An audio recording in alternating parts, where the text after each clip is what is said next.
Okay, there was this war, the Peloponnesian War. Greece was kinda tore up, it wasn't an easy war. And all the city-states, they felt a lot of hate. They didn't trust each other and they didn't conjugate. But over to the north was Macedonia. Now usually my rhymes are hot, but I've got pneumonia. So back to the thing, there was this curly-haired king who was known as Phillip Two. Phillip One I never knew. Now when Philip was a kid, you know what he did? He spent some time in Greece, man, and he thought it was Beastin. Philip thought the Greeks were really cool and clever. He spent his life with his wife, who by now was preggers.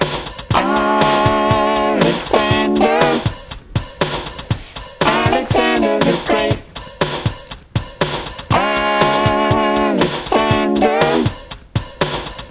Alexander the Great.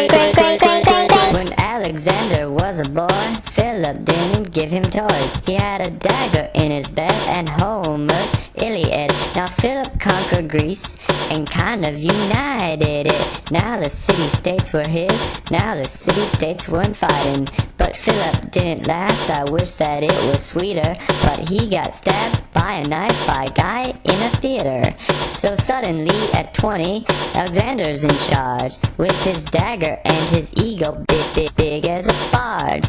He had this little goal that you might think is weird. He set out to conquer the whole world and rule for all his years. He would be Alexander the Great.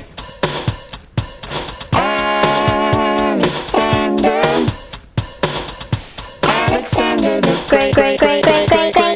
So Alex took his army and took over Persian lands and renamed lots of cities so they know who was the man. He had Alexandropolis. He told the people in the cities that he was more than pretty, that he was now their ruler, though they were democracies. And he told them about the Greek ways and how to spend their Greek days, and showed them lots of Greek plays and ate a lot of mayonnaise. Now you know they've got a word for all of these places. They were very far from Greeks, but the Greek ways they embraced. They were Hellenic. They were similar to Greece. Here's your new vocabulary. They were Hellenic.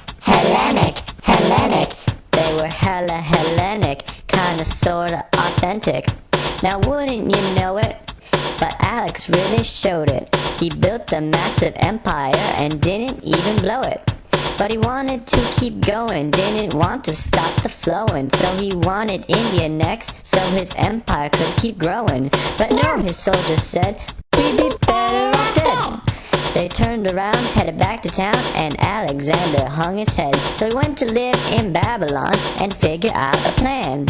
But soon his head was sweating and his fever began.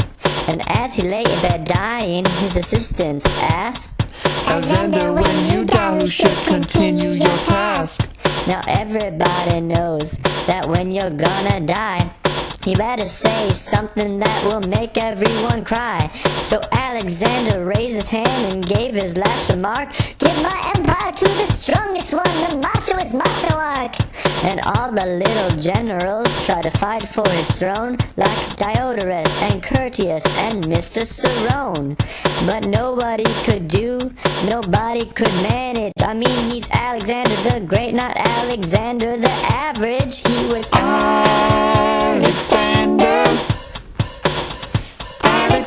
the Great.